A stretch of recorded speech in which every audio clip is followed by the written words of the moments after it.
வந்திருக்கு, இதுல ஐஎஸ்ஐயும் சைனாவும் இருக்கு அப்படின்னு சொல்றாங்க. இந்த மசோதா வந்த உடனே RSS இஸ்லாமியர்களை தாக்குவதோடு நிற்கவில்லை, அனைத்து சிறுபான்மை மக்கள் மீதும் தாக்கம், தலித் மக்கள் மீது தாக்கம். ஏனென்றால் இவர்கள் மத சார்பின்மையை ஏற்றுக்கொண்டவர்கள் அல்ல. இந்திய அரசியல் அமைப்பு சட்டம் We the people of India என்பது just like that வந்துவிடவில்லை. 165 நாட்கள் விவாதித்து justice, fraternity and equality என்பது உள்ளடக்கத்தோடு வந்தது இந்திய அரசியல் அமைப்பு சட்டம். இந்திய அரசியல் அமைப்பு சட்டத்தின் பிரிவு 26 மிக தெளிவாக சொல்லுகிறது, இந்தியாவில் இருக்கக்கூடிய ஒவ்வொரு மதமும் அவர்களுடைய மதத்தின் சொத்துக்களை பராமரித்துக் கொள்ளக்கூடிய உரிமை உண்டு என்று. அந்த உரிமையை பறித்துக் கொண்டிருக்கிறது பாரதிய ஜனதா கட்சி.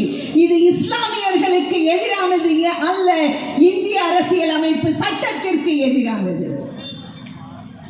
இஸ்லாமியர்களுக்கு எதிரான வெறுப்பு அரசியலை பரப்பிக் கொண்டிருக்கிறார்கள். பஹல்காம்ல வன்முறை தாக்குதலின் காரணமாக 26 உயிர்கள் இறந்தார்கள். அதை எதிர்த்தோம், அனைவருமாக ஒட்டுமொத்தமாக மனிதாபிமானம் கொண்ட அனைவருமே எதிர்த்தோம். அங்கே மதம் அல்ல, அங்கே அடிபட்டவர்களை எல்லாம் காப்பாற்றியவர்கள் இஸ்லாமிய சகோதரர்கள். எந்த சமூக வலைத்தளத்தை வைத்துக் கொண்டு இஸ்லாமியர்களுக்கு எதிரான வெறுப்பு அரசியலை பரப்பிக் கொண்டிருக்கிறீர்களோ அதே சமூக வலைத்தளங்களில் அதுவும் வந்தது, பார்க்க வேண்டும். ஆனா பஹல்காம்ல உயிரிழந்த நார்வாலுடைய மனைவி ஹிமான்ஷி நார்வால் கையெடுத்து கும்பிடுறவங்கள, என்னுடைய கணவர் இறந்து விட்டார், ஆனால் அங்கே இருக்கக்கூடிய இஸ்லாமியர்கள் தான் எங்களுக்கு உதவி செய்தார்கள், இங்கே இஸ்லாமிய வெறுப்பு அரசியலை பரப்பாதீர்கள் என்று கையெடுத்து கேட்டுக்கொள்கிறேன் என்று சொன்னவரை மறுநாள் இதே சோஷியல் மீடியா அவருக்கு எதிரான ட்ரோல்ஸ். இதைத்தான் அமைதி வேண்டும் என்று கேட்ட ஒரு பெண், சோஃபியா குரேஷியை வைத்துக் கொண்டு ஒரு அரசியல். இந்த அரசியல் இன்றைக்கு இல்லை.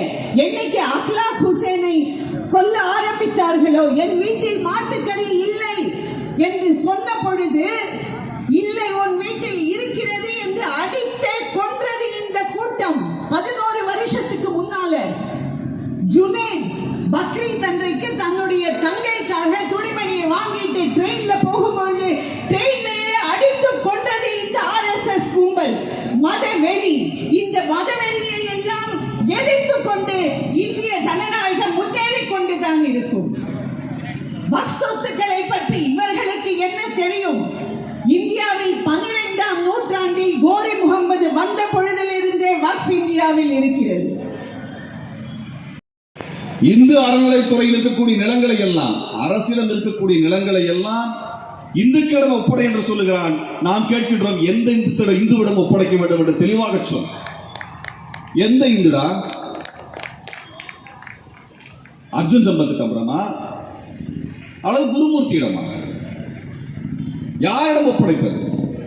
ஆக இங்கே மக்கள் பயன்பாட்டில் இருக்கக்கூடிய, அரசு நிர்வகிக்கக்கூடிய இந்த நிலத்தை எல்லாம் பார்ப்பனர்கள் கையில் ஒப்படை என்று சொல்லுகிறான். அனைத்து மக்களுடைய பயன்பாட்டில் இருக்கக்கூடிய வக்ஃபு சொத்துக்களை எல்லாம் மோடி அரசிடம் ஒப்படை என்று சொல்லுகிறான். எந்த வகையில் எடுத்துக்கொண்டாலும் நிலத்தை அபகரிக்கக்கூடிய விஷயத்தில் தெளிவாக இருக்கிறான். அது தோழர்களே, நாம் அனைவரும் ஒன்றுபட்டு போராட வேண்டும். இன்னும் கிறிஸ்தவர்களுக்கு என்ன வச்சிருக்கான்னு தெரியல. அவர்களுக்கும் ஏராளமான சொத்துக்கள் இருக்கின்றன. அவர்களுக்கு என்ன சட்டத்தை கொண்டு வர போகிறான் நமக்கு தெரியாது. ஆக நாம் இங்கே இந்துக்களா, இஸ்லாமியர்களா, கிறிஸ்தவர்களா என்பதையெல்லாம் கடந்து மானுடகுல விரோதியாக இருக்கக்கூடிய மோடி அரசை வேறு இருக்கக்கூடிய உறுதிமொழியை நாம் முன்னெடுக்க வேண்டும். இவர்களுடைய திட்டத்திற்கும் சதிக்கும் எதிராக தமிழ்நாடு தொடர்ந்து போராடி கொண்டிருக்கிறது. தமிழ்நாடு அந்த போராட்டத்தை முன்னெடுக்கும்.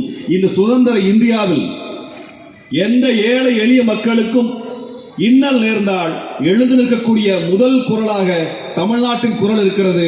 அந்த வகையில் நாம் நிச்சயம் இந்த போராட்டத்தில் வெல்வோம். நன்றி, வணக்கம்.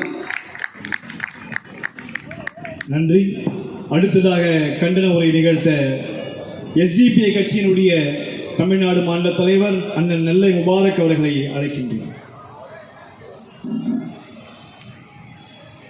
மிகச் சிறப்பான முறையில் நமது சென்னை மாநகரத்தில்